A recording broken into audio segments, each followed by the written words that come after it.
Khanna police ਨੇ ਰਾਜਸਥਾਨ 'ਚ ਬੈਠ ਕੇ ਜਾਲੀ ਕਰੰਸੀ ਤਿਆਰ ਕਰਨ ਵਾਲੇ ਗਿਰੋਹ ਦੇ 2 ਮੈਂਬਰ ਅਤੇ ਪੰਜਾਬ 'ਚ ਸਪਲਾਈ ਕਰਨ ਵਾਲੇ 2 ਵਿਅਕਤੀਆਂ ਸਮੇਤ 4 ਨੂੰ ਗ੍ਰਿਫਤਾਰ ਕੀਤਾ।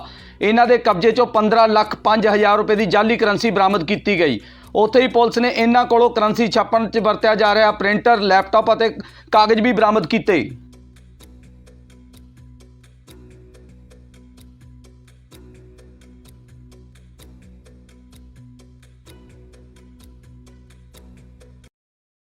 ਅੱਜ ਦੀ ਪ੍ਰੈਸ ਕਾਨਫਰੰਸ ਦਾ ਮੋਟਿਵ ਹੈ ਜੀ, ਜੋ ਸਾਡੀ ਡੀਜੀਪੀ ਪੰਜਾਬ ਦੇ ਦਿਸ਼ਾ ਨਿਰਦੇਸ਼ਾਂ ਦੇ ਤਹਿਤ ਸਾਡੀ ਕੰਟੀਨਿਊਸ ਡਰਾਈਵ ਚੱਲ ਰਹੀ ਹੈ ਹਰ ਤਰ੍ਹਾਂ ਦੇ ਕ੍ਰਿਮੀਨਲ ਐਲੀਮੈਂਟਸ ਦੇ ਅਗੇਂਸਟ। ਉਹਦੇ 'ਚ ਸਾਨੂੰ ਪਿਛਲੇ ਦਿਨਾਂ 'ਚ ਵੱਡੀ ਸਫਲਤਾ ਮਿਲੀ ਹੈ, ਜਦੋਂ ਖੰਨਾ ਪੁਲਿਸ ਨੂੰ ਜਾਲੀ ਕਰੰਸੀ ਤਿਆਰ ਕਰਨ ਵਾਲੀ ਜਿਹੜੀ ਅੰਤਰਰਾਜੀ ਗਿਰੋਹ ਹੁੰਦੀ ਹੈ ਉਹਦੇ ਅਸੀਂ 4 ਮੈਂਬਰ ਗ੍ਰਿਫਤਾਰ ਕੀਤੇ ਤੇ ਸਾਨੂੰ ਇਹਦੇ 'ਚ 15,05,000 ਰੁਪਏ ਦੀ ਜਾਲੀ ਕਰੰਸੀ ਬਰਾਮਦ ਹੋਈ ਹੈ। ਜੇ ਮੈਂ ਦੱਸਣਾ ਚਾਹਾਂਗੀ, ਇਹ ਸਾਰੀ ਡਰਾਈਵ ਦੀ supervision SPD madam Pragya Jain ਨੇ ਕੀਤੀ। ਉਹਨਾਂ ਦੇ under in charge CIA inspector Amandeep Singh, SHO Sadar Hardeep ਔਰ ਇਹਨਾਂ ਦੋਨਾਂ ਦੀ ਜਿਹੜੀ ਟੀਮਸ ਹੈ ਉਹ ਇਨਵੋਲਵ ਸੀਗੀਆਂ। 13 ਅਪ੍ਰੈਲ ਨੂੰ SHO ਥਾਣਾ ਸਦਰ ਇਹਨਾਂ ਦੀ ਪਾਰਟੀ ਨੇ 2 ਸ਼ੱਕੀ ਵਿਅਕਤੀ ਵਿਲੇਜ ਅਲੌੜ ਦੇ ਏਰੀਆ 'ਚ ਇੰਟਰਸੈਪਟ ਕੀਤੇ ਸੀਗੇ। ਉਹਨਾਂ ਨੂੰ ਸ਼ੱਕ ਦੇ ਬਿਨਾਂ 'ਤੇ ਜਦੋਂ ਉਹਨਾਂ ਦੀ ਤਲਾਸ਼ੀ ਲਿੱਤੀ ਗਈ, ਇੱਕ ਦਾ ਨਾਂ ਸੀਗਾ ਕਮਲਜੀਤ ਸਿੰਘ, ਜਿਹੜਾ ਪਿੰਡ ਰਾਣਵਾ ਤਹਿਸੀਲ ਸਮਰਾਲੇ ਦਾ ਰਹਿਣ ਵਾਲਾ ਹੈ, ਔਰ ਦੂਜਾ ਹਨੀ ਭਾਰਦਵਾਜ, ਜਿਹੜਾ ਮਾਛੀਵਾੜਾ ਸਾਹਿਬ ਦਾ ਰਹਿਣ ਵਾਲਾ ਹੈ। ਜਿਹੜਾ ਕਮਲਜੀਤ ਸਿੰਘ ਹੈ ਉਹਦੀ ਤਲਾਸ਼ੀ 'ਚ ਸਾਨੂੰ 500 ਰੁਪਏ ਦੇ ਕਰੰਸੀ ਨੋਟ ਬਰਾਮਦ ਹੋਏ ਔਰ ਦੂਜੇ ਤੋਂ 200 ਰੁਪਏ ਦੇ। ਔਰ ਇਹ ਜਿਹੜੇ ਕਰੰਸੀ ਨੋਟ ਸੀਗੇ ਇਹਨਾਂ 'ਚ ਸੀਰੀਅਲ ਨੰਬਰ ਆਪਸ 'ਚ ਸਿਮਿਲਰ ਸੀਗੇ, ਜਿਸ ਤੋਂ ਪਤਾ ਲੱਗਦਾ ਸੀ ਕਿ ਜਾਲੀ ਕਰੰਸੀ ਹੈ, FICN fake Indian currency note. ਤੇ ਉਸ ਬਿਹਾਫ ਤੇ ਟੋਟਲ ਸਾਨੂੰ 67,500 ਰੁਪਏ ਜਾਲੀ ਕਰੰਸੀ ਦੀ ਬਰਾਮਦਗੀ ਹੋਈ ਸੀ ਇਹਨਾਂ ਦੋਨਾਂ ਤੋਂ, ਜਿਸ ਬਿਹਾਫ ਤੇ ਮੁਕੱਦਮਾ ਨੰਬਰ 60 13 ਅਪ੍ਰੈਲ ਨੂੰ ਦਰਜ ਕੀਤਾ ਗਿਆ ਸੀ ਥਾਣਾ ਸਦਰ under section 489 A B C D E IPC, ਜਿਹੜੀ ਕਾਊਂਟਰਫੀਟ ਕਰੰਸੀ ਹੁੰਦੀ ਹੈ ਉਹਦੇ ਤੇ ਇਹ ਸੈਕਸ਼ਨਸ ਲੌਜ ਹੁੰਦੇ ਆ। ਸੋ ਡਿਊਰਿੰਗ ਫਰਦਰ ਇਨਵੈਸਟੀਗੇਸ਼ਨ ਸਾਨੂੰ ਪਤਾ ਲੱਗਿਆ ਕਿ ਇਹ ਜਿਹੜੇ ਦੋਨੋਂ ਦੋਸ਼ੀ ਹੈਗੇ, ਇਹ ਜਾਲੀ ਕਰੰਸੀ ਨੋਟ ਬੇਸਿਕਲੀ ਇੱਕ ਮਨੋਜ ਕੁਮਾਰ ਉਰਫ ਵਿਜੇ ਹੈ, ਜਿਹੜਾ ਵਾਸੀ ਰਾਜਸਥਾਨ ਹੈ, ਉਹਦੇ ਤੋਂ ਪਿੱਛੋਂ ਲੈ ਕੇ ਆਉਂਦੇ ਸੀਗੇ। ਸੋ ਇਸ ਬੇਸ ਤੇ ਮਨੋਜ ਨੂੰ ਅਸੀਂ ਆਪਣੀ ਤਫਤੀਸ਼ 'ਚ ਨੋਮੀਨੇਟ ਕੀਤਾ ਔਰ ਐਸ ਪਰ ਜਿਹੜੇ ਲੀਗਲ ਪ੍ਰੋਸੀਜਰ ਵਰਤਦੇ ਹੋਏ ਅਸੀਂ ਉਹਦੇ ਅਰੈਸਟ ਵਾਰੰਟ ਲਏ ਤੇ ਫਿਰ ਅਸੀਂ ਉਹਨੂੰ ਅਜਮੇਰ ਤੋਂ ਅਰੈਸਟ ਕੀਤਾ 16 ਅਪ੍ਰੈਲ ਨੂੰ।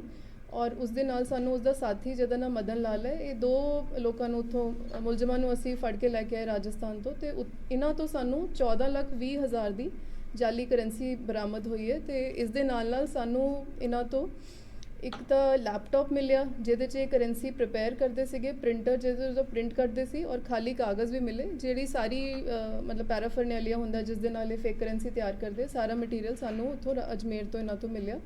ਸੋ ਕੁੱਲ ਮਿਲਾ ਕੇ ਇਹਨਾਂ ਦੋਸ਼ੀਆਂ ਤੋਂ ਸਾਨੂੰ ਹੁਣ ਤੱਕ 15,05,000 ਦੀ ਜਾਲੀ ਕਰੰਸੀ ਬਰਾਮਦ ਹੋ ਚੁੱਕੀ ਹੈ। ਔਰ ਇਸ ਤੋਂ ਇਲਾਵਾ ਜਿਹੜੀ ਕਰੰਸੀ ਹਲੇ ਇਹਨਾਂ ਨੇ ਕਟਿੰਗ ਨਹੀਂ ਕੀਤੀ ਸੀਗੀ, ਉਹਦੀ ਵੀ ਵਰਥ ਅਰਾਊਂਡ 5,84,000 ਰੁਪਏ ਦੀ ਬਰਾਮਦ ਹੋ ਚੁੱਕੀ ਹੈ। ਤੇ ਹੁਣ ਅਸੀਂ ਇਹਨਾਂ ਦਾ ਰਿਮਾਂਡ ਲੈ ਕੇ ਦੇਖ ਰਹੇ ਕਿ ਹੋਰ ਵੀ ਜੇ ਕੋਈ ਬੈਕਵਰਡ ਲਿੰਕ ਨਿਕਲਦਾ ਹੈ, ਕੁਝ ਹੋਰ ਵੱਡੀਆਂ ਗੱਲਾਂ ਇਹਨਾਂ ਤੋਂ ਸਾਹਮਣੇ ਆਉਂਦੀਆਂ। ਔਰ ਮੈਂ ਤੁਹਾਨੂੰ ਦੱਸਣਾ ਚਾਹਾਂਗੀ ਕਿ ਮਾਰਚ 'ਚ ਵੀ ਅਸੀਂ ਇੱਕ FICN ਦਾ ਜਿਹੜਾ ਜਾਲੀ ਕਰੰਸੀ ਦਾ ਪਰਚਾ ਹੁੰਦਾ ਉਹ ਦਰਜ ਕੀਤਾ ਸੀ ਸਿਟੀ 2 ਥਾਣੇ 'ਚ, ਜਿਹਦੇ 'ਚ ਸਾਨੂੰ 1,19,500 ਰੁਪਏ ਦੀ ਜਾਲੀ ਕਰੰਸੀ ਬਰਾਮਦ ਹੋਈ ਸੀਗੀ। ਔਰ ਇਹਦਾ ਕਹਿਣ ਦਾ ਮੇਰਾ ਪਰਪਸ ਇਹ ਹੈ ਕਿ ਅਸੀਂ ਤੁਹਾਡੇ ਮਾਧਿਅਮ ਦਾ ਹੀ ਅਪੀਲ ਕਰਨਾ ਚਾਹੁੰਦੇ ਹਾਂ ਪਬਲਿਕ ਨੂੰ, ਕਿਉਂਕਿ ਇਹ ਸੈਕਿੰਡ ਇਨਸੀਡੈਂਟ ਹੋ ਗਿਆ ਜਦੋਂ ਸਾਨੂੰ ਖੰਨਾ 'ਚ ਔਰ ਬੈਕਵਰਡ ਲਿੰਕੇਜ 'ਚ ਪਿੱਛੋਂ ਜਾ ਕੇ ਇੰਨੀ ਵੱਡੀ ਮਾਤਰਾ 'ਚ ਫੇਕ ਕਰੰਸੀ ਬਰਾਮਦ ਹੋਈ ਹੈ ਕਿ ਪਬਲਿਕ ਨੂੰ ਬਹੁਤ ਅਵੇਅਰ ਹੋਣਾ ਚਾਹੀਦਾ ਹੈ ਕਿ ਜਦੋਂ ਵੀ ਤੁਹਾਨੂੰ ਕੋਈ ਜਾਲੀ ਨੋਟ ਲੱਗਦਾ ਹੈ, ਸ਼ੱਕ ਹੁੰਦਾ ਹੈ ਕਿ ਕੋਈ ਜਾਲੀ ਕਰੰਸੀ ਹੈ, ਤਾਂ ਇਮੀਡੀਏਟਲੀ ਜਾਂ ਪੁਲਿਸ ਨੂੰ ਇਨਫੋਰਮ ਕਰੋ ਜਾਂ ਬੈਂਕਸ ਨੂੰ ਜ਼ਰੂਰ ਇਨਫੋਰਮ ਕੀਤਾ ਜਾਵੇ। ਮੈਡਮ, ਕਾਗਜ਼ ਜਿਹੜੇ ਬਰਾਮਦ ਹੋਏ ਸੀ ਇਹ ਆਮ ਕਾਗਜ਼ ਹੈ ਜਾਂ ਥੋੜੇ ਡਿਫਰੈਂਟ ਹੈ? ਆਮ ਕਾਗਜ਼ ਸੀ ਲੇਮੈਨ ਜਿਹੜਾ ਆਮ ਇਨਸਾਨ ਹੈ, ਜਿਹੜਾ ਐਕਸਪਰਟ ਨਹੀਂ ਹੈ, ਉਹ ਤਾਂ ਬਹੁਤ ਜ਼ਿਆਦਾ ਫਰਕ ਨਹੀਂ ਇਹਦੇ 'ਚ ਦੇਖ ਸਕਦਾ, ਬਟ ਡੈਫੀਨੇਟਲੀ ਜਿਹੜਾ ਇਸੇ ਲਾਈਨ 'ਚ ਦੇ ਕੇ ਨੋ ਦ ਡਿਫਰੈਂਸ ਜੋ ਐਕਸਪਰਟ ਹੋਏਗਾ। ਬਟ ਪਹਿਲੀ ਨਜ਼ਰੇ ਤੁਸੀਂ ਆਪ ਵੀ ਦੇਖ ਹੀ ਸਕਦੇ ਹੋ, it looks like good currency. ਉਹਨਾਂ ਨੇ ਕਿਸ ਤਰ੍ਹਾਂ ਸੰਪਰਕ ਕੀਤਾ ਨਾਲ, ਉਹਨਾਂ ਨੂੰ ਕਿਸ ਤਰ੍ਹਾਂ ਯੂਜ਼ ਕਰਦੇ ਸੀ ਜੋ ਹੁਣ ਤੱਕ ਜੀ ਸਾਡੀ ਪ੍ਰੀਲਿਮਿਨਰੀ ਤਫਤੀਸ਼ 'ਚ ਆਇਆ, ਇਹਨਾਂ ਨੂੰ ਸੋਸ਼ਲ ਮੀਡੀਆ ਦੇ ਥਰੂ ਪਤਾ ਲੱਗਿਆ, ਇੱਕ ਜਿਹਦੇ ਕੰਟੈਕਟ 'ਚ ਆਇਆ, ਜਿੱਦਾਂ YouTube ਤੇ ਕਿਸੇ ਸਾਈਟ ਤੋਂ ਚੈੱਕ ਕਰ ਰਹੇ, ਥੱਲੇ ਜਿਹੜਾ ਕਮੈਂਟ ਸੈਕਸ਼ਨ ਹੁੰਦਾ ਹੈ ਉਹਦੇ 'ਚ ਕਈ ਵਾਰ ਲੋਕਾਂ ਨੇ ਲਿਖਿਆ ਹੁੰਦਾ ਫਲਾਨੀ ਚੀਜ਼ ਲਈ ਮੈਨੂੰ ਕੰਟੈਕਟ ਕਰੋ, ਇਸ ਤਰ੍ਹਾਂ ਇਹਨਾਂ ਦਾ ਰਾਬਤਾ ਆਪਸ 'ਚ ਬਣਿਆ ਸੀ। ਜਿਹੜੀ ਕਰੰਸੀ ਦੇ ਵਿੱਚ ਮੈਡਮ ਨੰਬਰਿੰਗ ਹੈ ਉਹ ਡਿਫਰੈਂਟ ਹੈ ਕਿ ਸੇਮ ਹੈ?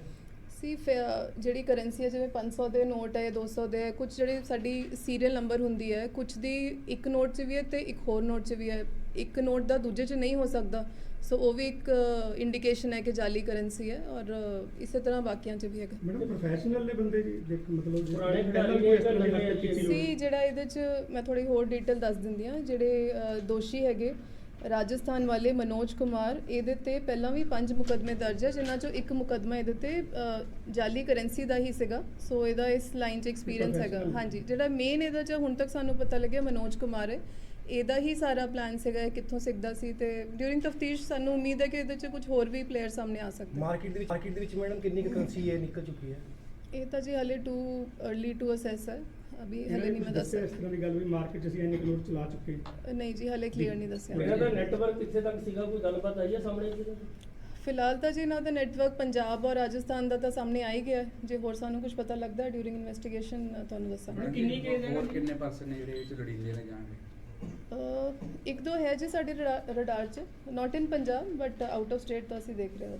ਇਹ ਕਿੰਨੀ ਕੁ ਦੇਰ ਤੋਂ ਕੰਮ ਕਰਦੇ ਸੀ ਮੈਡਮ ਜੀ ਐਟਲੀਸਟ ਬਹੁਤ ਜ਼ਿਆਦਾ ਤਾਂ ਨਹੀਂ ਜੋ ਹੁਣ ਤੱਕ ਸਾਨੂੰ ਪਤਾ ਲੱਗਿਆ, ਬਟ 6-7 ਮਹੀਨੇ ਸਾਲ ਤੱਕ ਕਹਿ ਸਕਦੇ। ਮੈਡਮ ਜਿਹੜੇ ਇਹ ਸੀਗੇ ਸਟੂਡੈਂਟ ਸੀ ਜਾਂ ਸੀ ਇਹਨਾਂ ਦੀ ਏਜ ਤਾਂ ਮਿਡ 20s ਤੋਂ ਲੈ ਕੇ 30 ਤੱਕ ਹੀ ਹੈ। They are not very old, ਸਾਰੇ ਯੰਗ ਹੀ ਸਾਰੇ ਲੜਕੇ। ਪੜ੍ਹੇ ਲਿਖੇ ਜਾਂ ਬਹੁਤ ਜ਼ਿਆਦਾ ਪੜ੍ਹੇ ਨਹੀਂ ਹੈ, ਕੋਈ 8ਵੀਂ ਪਾਸ ਹੈ, ਕੋਈ 12ਵੀਂ, ਕੋਈ BA ਪਾਸ ਹੈ, ਬਟ ਬਟ ਡਿਸਟ੍ਰਿਕਟ ਦੇ ਅਕਿਊਜ਼ ਨੇ, ਉਹਨਾਂ ਦਾ ਕੋਈ ਫੀਡਬੈਕ ਜਾਂ ਬੈਕਗ੍ਰਾਉਂਡ ਆਇਆ ਜੀ? ਡਿਸਟ੍ਰਿਕਟ ਦੇ ਜੀ ਸਾਡੇ 2 ਅਕਿਊਜ਼ਡ ਹੈਗੇ।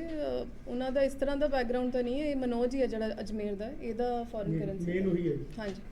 ਇੱਕ ਕੁਐਸਚਨ ਹੋ ਰਿਹਾ ਜੀ, ਇਹ ਕੋਈ ਗੱਲਬਾਤ ਆਈ ਹੈ ਸਾਹਮਣੇ ਵੀ ਇਹਨਾਂ ਨੇ ਕਿੰਨਾ ਇਸ ਤੋਂ ਪਹਿਲਾਂ ਕੋਈ ਪੈਸਾ ਪੂਸਾ ਆਪਣਾ ਜਿਹੜਾ ਹੈਗਾ ਜਾਲੀ ਕਰੰਸੀ ਮਾਰਕੀਟ ਦੇ ਵਿੱਚ ਸਿੱਟੇ? ਨਹੀਂ ਜੀ, ਹਾਲੇ ਤੱਕ ਇਹਦਾ ਨਹੀਂ ਪਤਾ ਇਹ ਫਿਰ ਲੱਗਿਆ। ਸੇਲ ਕਿੱਦਾਂ ਕਰਦੀ, ਕੀ ਅਮਾਉਂਟ ਦੇ ਵਿੱਚ ਕਿੰਨੀ ਵੇਚਦੀ ਸੀ? ਜਿਵੇਂ 1 ਲੱਖ ਥੋੜਾ ਬਹੁਤ ਜੋ ਪਤਾ ਲੱਗਿਆ ਹੈ, ਜਿਵੇਂ ਜੇ 10,000 ਦਾ ਪੈਸੇ ਦੇ ਕੇ 30,000 ਦੇ ਜਾਲੀ ਦੇ ਰਹੇ, ਇੰਨਾ ਕੁ ਮਾਰਜਨ ਹਲੇ ਸਾਹਮਣੇ ਹੈ। ਬਹੁਤ ਜ਼ਿਆਦਾ ਕੀਤਾ ਨਹੀਂ ਸੀ, ਪਹਿਲਾਂ ਇਹਨਾਂ ਨੂੰ ਪ੍ਰੀਐਮਪਟ ਕਰ ਦਿੱਤਾ ਗਿਆ। Thank you. Thank you.